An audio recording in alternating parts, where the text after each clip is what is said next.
Urea के कारण बहुत बड़े संकट आ रहे हैं। यूरिया से हमारी मिट्टी, हमारे जल, उस पर बहुत विपरीत असर होता है।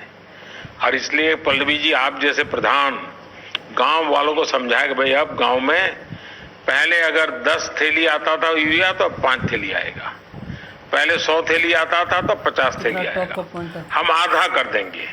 आप देखिए पैसा भी बचेगा और ये हमारी धरती माता भी बचेगी।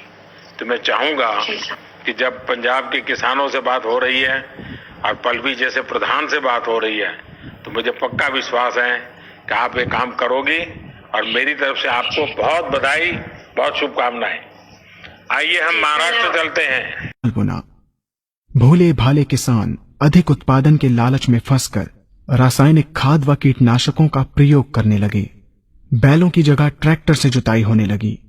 शुरुआत में कम रासायनिक खादों के प्रयोग से अधिक उत्पादन हुआ। धीरे धीरे रासायनिक खादों के प्रयोग के कारण भूमि की उर्वरा शक्ति क्षीण होने लगी, जिसकी वजह से उत्पादन घटने लगा तथा फसलें कमजोर होने लगी। फसलों के कमजोर होने के कारण उनमें रोग व कीट लगने लगे। रोग व कीटों से फसल की सुरक्षा के लिए और अधिक कीटनाशकों का प्रयोग होने लगा।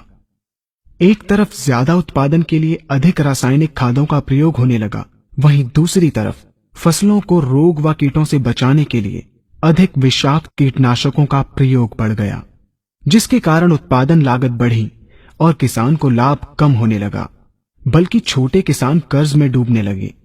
धीरे धीरे भूमि की उर्वरा शक्ति क्षीण होने से भूमि बंजर होने लगी। रासायनिक खाद व कीटनाशकों के कारण खाद्यान्न भी विषाक्त हो गए तथा जलवायु भी प्रदूषित हो गई, जिसके कारण मानव, पशु पक्षियों के स्वास्थ्य पर प्रतिकूल प्रभाव पड़ा, जिसका परिणाम आपके सामने है। मानव स्वास्थ्य पर रासायनिक खादों के पड़ने वाले प्रभाव को आप ऐसे समझें। जब किसान फसल में रासायनिक खाद डालता है तो रासायनिक खाद में उपस्थित विषाक्त रसायन जल में घुलकर सबसे पहले जल को प्रदूषित कर भूमि के अंदर उपस्थित केचुए व सूक्ष्म जीवाणुओं को मार देता है।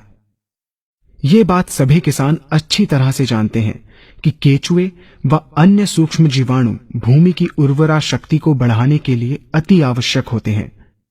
विषाक्त रसायन के कारण इनकी मृत्यु हो जाने से भूमि की उर्वरा शक्ति नष्ट हो जाती है तथा भूमि कठोर होकर बंजर होने लगती है।